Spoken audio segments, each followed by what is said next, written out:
Hello everyone, मैं हूं sign और आप सभी लोगों का स्वागत है फिजिक्स विद साइन के एक नए वीडियो में। तो अल्टरनेटिंग करंट के ऊपर हमारा जो लेक्चर सीरीज चल रहा है, तो आज हम लोग पढ़ेंगे अल्टरनेटिंग करंट का सर्किट थ्योरी। तो ऑलरेडी अल्टरनेटिंग करंट क्या है उसके बारे में हमारे जो आरएमएस कॉन्सेप्ट, उसका average value of current, average value of potential, RMS value of current और अल्टरनेटिंग करंट का बेसिक कॉन्सेप्ट हम लोग ऑलरेडी पढ़ चुके हैं। तो जिन लोगों ने वो नहीं देखा तो पूरा प्लेलिस्ट का लिंक नीचे डिस्क्रिप्शन में है।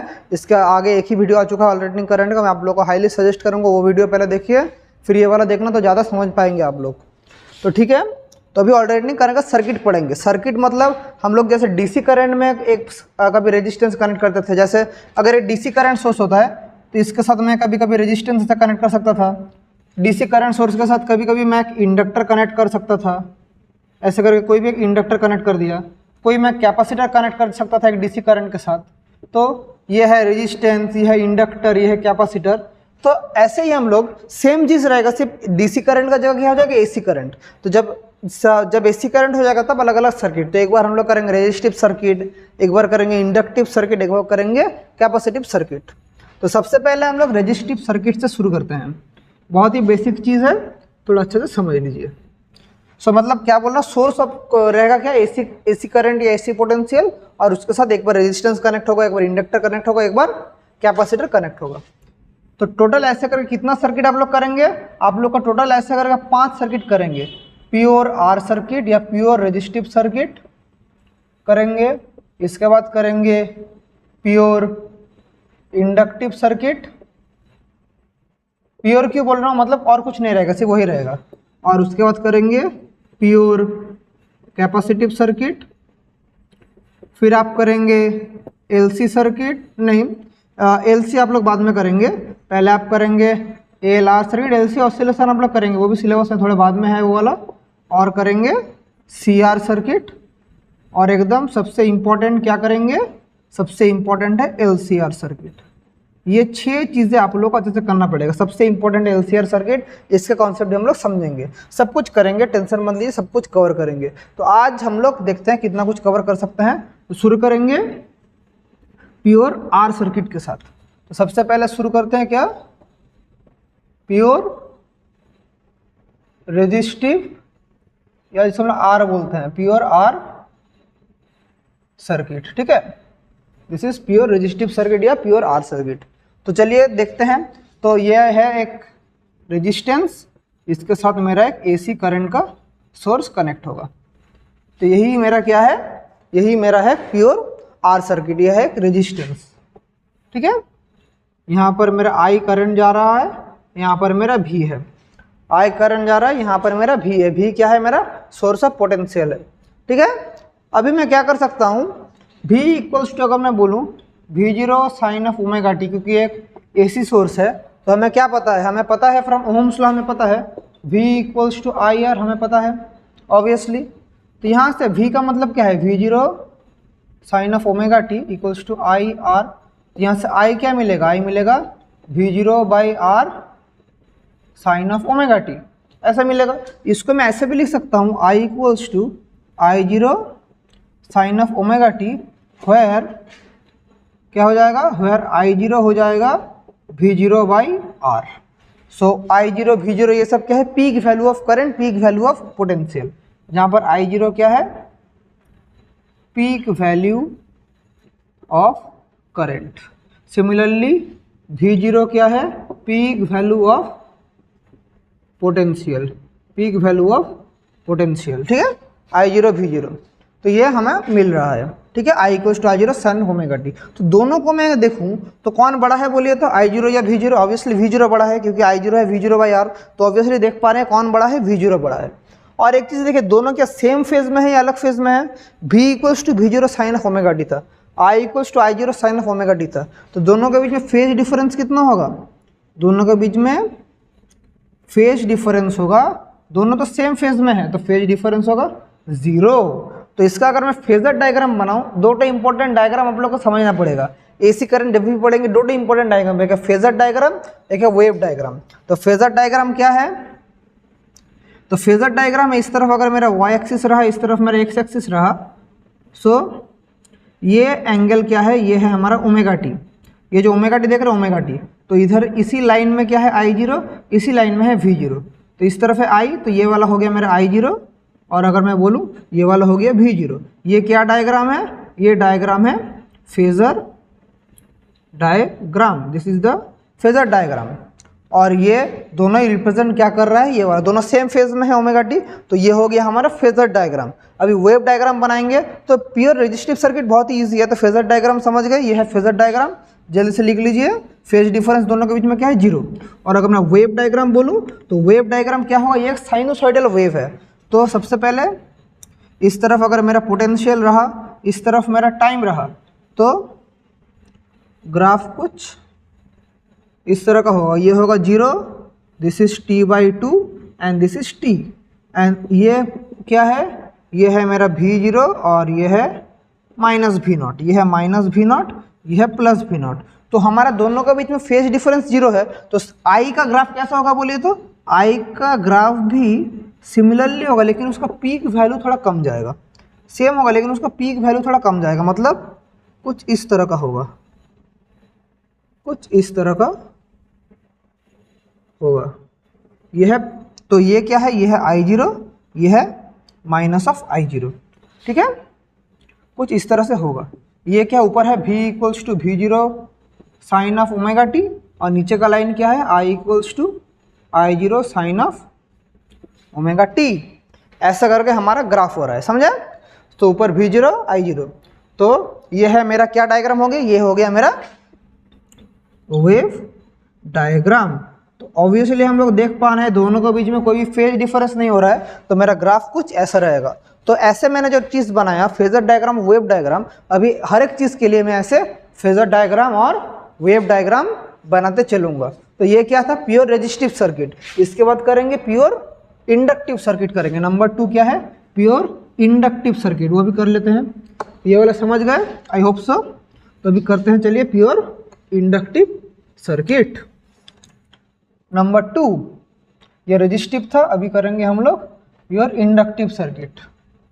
देख लेते हैं क्या है pure inductive, that is L. आप लोग को अगर समझने में कुछ भी प्रॉब्लम होता है तो कमेंट करके बोलना। आप लोग जब तक नहीं बोलेंगे मैं भी समझ नहीं पाएंगा कि आप लोगों का कुछ डाउट होता है कि नहीं होता है, तो मुझे ठीक थोड़ा बोलना।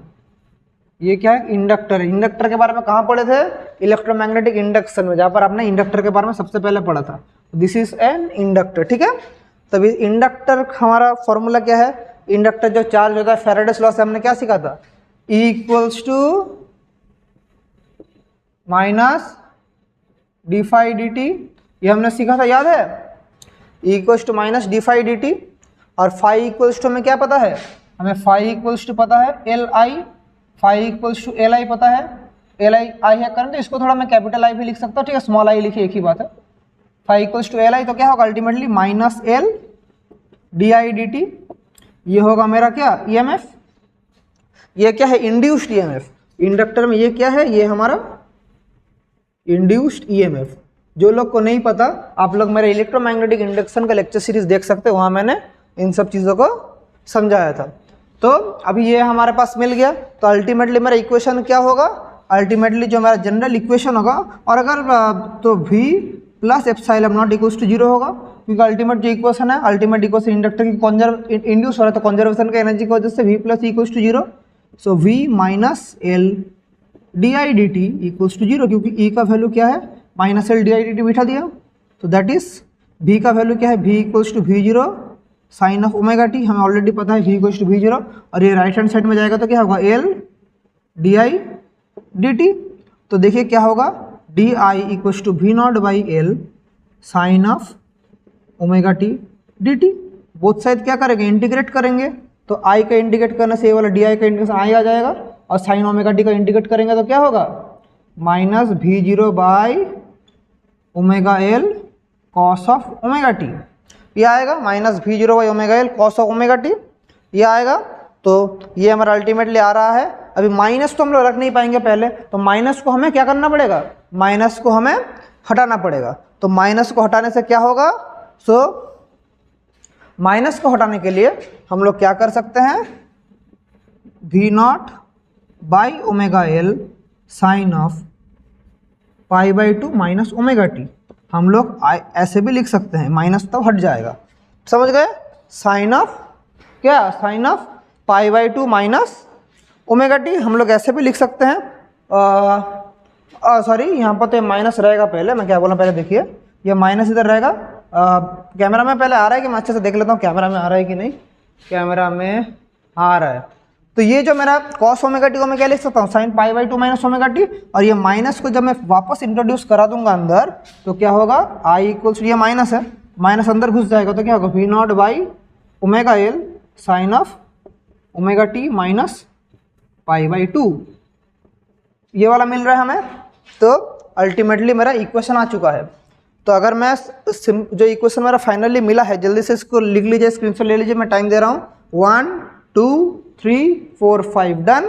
ठीक है, सो क्या होगा देख लीजिए, therefore I equals to V naught by omega L sine of omega T minus pi by 2, that is I not sine of omega T minus pi by 2।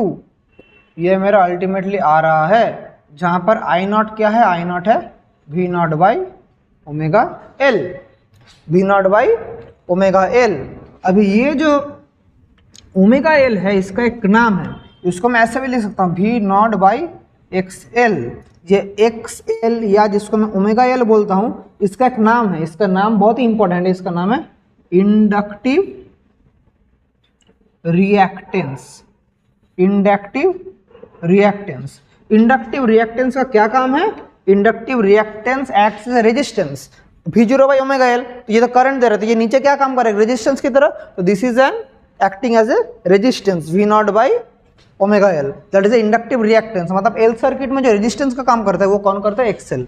अभी देखिए V इक्वल्स टू था V zero sine of omega T, इधर है I not sine of omega T minus pi by 2, मतलब कौन आगे है, आगे है पोटेंशियल। तो करंट कितना लैग कर रहा है पीछे, current lags by 90 degree. So current, तो पहले फेज डिफरेंस क्या है देखिए, दोनों का बीच में फेज डिफरेंस क्या है, दोनों का बीच में फेज डिफरेंस एक है ओमेगा टी, एक है omega T minus pi by 2। तो फेज डिफरेंस पाई बाई 2 और 90 डिग्री है, मतलब क्या है, current lags behind potential, lags behind potential by 90 degree. तो ये है मेरा इंडक्टिव सर्किट का मेरा क्या, phase difference, current lags behind potential by 90 degree. तो इसका अगर मैं फेजर डायग्राम बनाऊं तो कैसा बनेगा सर, तो देख लेते हैं सर कैसा बनेगा। तो इसका अगर मैं फेजर डायग्राम बनाऊं तो इसका फेजर डायग्राम कुछ ऐसा बनेगा। सो इस तरफ मेरा क्या रहेगा, ये है मेरा ओमेगा टी, तो ये है V naught, this is what, V equals to V naught sine of omega T. तो माइनस पाई बाई 2 मतलब 90 डिग्री वापस इस तरफ, तो ये क्या हो जाएगा, इस तरफ मेरा आ जाएगा। और ये एंगल कितना, टोटल एंगल है मेरा 90 डिग्री, यहाँ से यहाँ टोटल एंगल 90 डिग्री। तो ये वाला क्या होगा, टोटल एंगल मेरा 90 डिग्री है, तो मुझे क्या चाहिए, omega T minus pi by 2। सो इधर मेरा वही निकल रहा है, omega T minus pi by 2, ये जो छोटा एंगल है, समझ पा रहे हैं। और तो ये वाला मेरा क्या हो जाएगा, ये वाला मेरा क्या मिलेगा, ये वाला मिलेगा आई नॉट। तो दिस इज आवर क्या, this is our I naught and this is what we call as a phasor diagram. तो फेज कैसा रिप्रेजेंट कर रहा है, तो ये क्या डायग्राम है, फेजर डायग्राम, समझ गए। तो ये है फेजर डायग्राम। और इसका अगर वेव डायग्राम बनाए तो कैसा आएगा, so wave diagram I equals to I zero sine of omega T और V equals to V zero.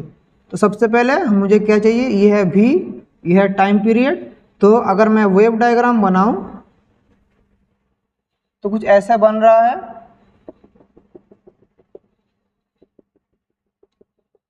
ये है वी नॉट, ये है माइनस वी नॉट, तो ये है 0, ये है टी बाई 2, ये है कैपिटल टी। तो देखिए क्या होता है इधर, तो जब ये तो v का हो गया, ये वाला इक्वेशन क्या निकल गया, ये वाला मेरा निकल गया v equals to V zero sine of omega t. अब देखिए तो ये वाला मेरा निकल गया। लेकिन जब t इक्वल्स टू 0 होता है, जब t इक्वल्स टू 0 होता है तो i इक्वल्स टू क्या होगा बोले तो माइनस साइन पाई बाई 2 मतलब माइनस आई नॉट होगा। तो अगर मैं क्या बोल रहा हूँ समझ पा रहा है कि नहीं, देखिए ये तो मेरा इक्वेशन, इसको मैं मिटा रहा हूँ, फेजर डायग्राम को मिटा रहा हूँ। देखिए एक चीज़ हमारे पास क्या इक्वेशन है, i equals to I0 sine of omega T minus pi by 2। तो जब t इक्वल्स टू 0 होगा तब i equals to I0 sine of omega T तो 0 हो गया, तो sine of minus pi by 2 होगा ना। तो sine of minus pi by 2 मतलब क्या होगा, I equals to minus I not होगा। तो t इक्वल्स टू 0 में ये वाला कहाँ होगा, माइनस आई नॉट में, समझ पा रहे हैं। और जब t equals to T by 2 होगा तब क्या होगा, देखिए तो i equals to I0 sine of omega into T by 2 minus pi by 2। अब तो क्या होगा, देखिए I0 साइन ओमेगा का मतलब क्या है 2 pi by capital T into T by 2 minus pi by 2। सो 2 कैंसिल, टी कैंसिल, तो क्या पड़ा रहेगा I0 sine of pi minus pi by 2 that is I0 sine of pi by 2 that is क्या निकलेगा आई नॉट आएगा। तो जब t equal to T by 2 तब i का वैल्यू क्या आ गया, आई नॉट। तो मेरा अल्टीमेटली कैसा आएगा ग्राफ बोलिए तो, मेरा ग्राफ कुछ इस तरह का आएगा, इधर से शुरू होगा तो जब माइनस आई नॉट यहाँ से मेरा शुरू होगा, ऐसे जाएगा, फिर इधर, फिर ऐसे आएगा, फिर इधर, फिर चल जाएगा, फिर मेरा ऐसे उठ के ऐसे करके आ जाएगा, समझ पा रहे हैं ना। तो ये वाला मेरा क्या निकल गया, i equals to I0 sine of omega T minus pi by 2। तो ये क्या निकल गया, wave diagram. This is the wave diagram. ऐसे हम लोग हर एक चीज़ का फेजर डायग्राम और वेव डायग्राम बनाते रहेंगे। आप लोग को एग्जाम के लिए ये सब ग्राफ वेरी वेरी इंपॉर्टेंट है। और एक चीज़ ध्यान के रखिए, जो ये तो फेजर डायग्राम और वेव डायग्राम हम लोग देखे, और एक चीज़ हमने ये भी देखा कि यहाँ इधर एक नया चीज़ हमने सीखा, क्या वो है इंडक्टिव रिएक्टेंस, वो है ओमेगा एल। इंडक्टिव रिएक्टेंस का कॉन्सेप्ट वेरी इंपॉर्टेंट है। तो इंडक्टिव रिएक्टेंस से क्वेश्चन आ सकता है। इंडक्टिव रिएक्टेंस का अगर मैं और भी डिटेल्स में जाऊँ तो इंडक्टिव रिएक्टेंस का यूनिट क्या है बोलिए तो, XL equals to omega L है, तो इसका यूनिट है ओहम, जान के रखिए, क्योंकि दिस इज द रेजिस्टेंस, तो इसका यूनिट है ओहम। तो देखिए अगर मैं ओमेगा का मतलब हमें क्या पता है, हमें ओमेगा का मतलब है 2 पाई एफ मतलब फ्रीक्वेंसी, तो एक्सएल क्या होगा, एक्सएल होगा 2 पाई एफ एल। ये किसका इक्वेशन है, ये किसका इक्वेशन है, equals to y equals to m x plus straight line का इक्वेशन है। तो मेरा अगर मैं इसको प्लॉट करूं, एक तरफ एक्सएल रहा, एक तरफ क्या रहा, एक्स रहा, तो प्लॉट कैसा होगा, इस तरफ मेरा ऐसा करके प्लॉट होगा, एक्सएल और एफ का प्लॉट कुछ इस तरह से होगा। सो आज का क्लास हम लोग यहीं तक रखते हैं, प्योर इंडक्टिव सर्किट तक रखते हैं। नेक्स्ट क्लास में हम लोग सीखेंगे प्योर कैपेसिटिव सर्किट, फिर सीआर सर्किट, एलआर सर्किट। पहले देखिए मैं एक साथ पढ़ा सकता था, मैं छोटा छोटा करके इसलिए वीडियो छोड़ रहा हूँ कि आप लोग कॉन्सेप्ट को समझे। मुझे भी पता है 1-2 घंटा का वीडियो अगर आप लोग के पास ले लूँ, आप लोग पूरा कॉन्सेंट्रेशन के साथ नहीं देखेंगे, पॉज कर करके देखेंगे, कॉन्सेंट्रेशन आपके पास नहीं रहेगा। इसलिए मैं बोल रहा हूँ जो मैं इधर बता रहा हूँ उसको थोड़ा अच्छे से फोकस करके देखिए, थोड़ा थोड़ा समझिए, लेकिन अच्छे से समझिए, इफेक्टिवली समझिए मैं क्या बोलने का कोशिश कर रहा हूँ, भावनाओं को समझिए। और अगर कुछ भी डाउट होता है मेरा पढ़ाने का टाइम, तो आप लोग ऑब्वियसली कमेंट करके मुझे पूछ सकते हैं। तो चलिए और ज़्यादा नहीं बोलूँगा, इसी के साथ क्लास एंड करूँगा। Wishing all the very best and thank you.